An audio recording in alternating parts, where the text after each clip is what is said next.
বলা ঝুট বলা আপনাদের মানে লোভ দেখানোর কাজ আমি করি না। অনেকে ফোন দেয় ভাই 1 লাখ টাকার ড্রেস নিবো, আমি বললাম না 1 লাখ টাকার ড্রেস নিয়েন না। নতুন শুরু করব 1 লাখ টাকার ড্রেস নিব, আমাদের কি কি সুবিধা দিবেন? আমি কি কোনো সুবিধা পাবেন না। 1 লাখ টাকার ড্রেস আমি বেচবো না। কেন ভাই? আপনি 10,000 টাকার নেন, নিয়ে দেখেন আগে সেল করতে পারেন কিনা। গাড়তি ভরে নিবেন, গাড়তি ভরে দিয়ে দিবেন, আপনার সাথে আমার সম্পর্ক খারাপ হবে। আলহামদুলিল্লাহ ভালো।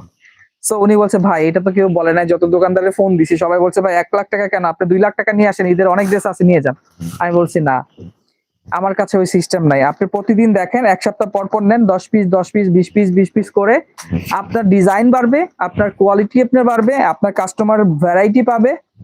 ধরেন আপনি 1 লাখ টাকার ড্রেস নিলেন, আপনি 1 সপ্তাহে সব ওপেন করে দিলেন, আপনার কাস্টমার লাড়াচাড়া করে ওখান থেকে কিনে নিয়ে গেল।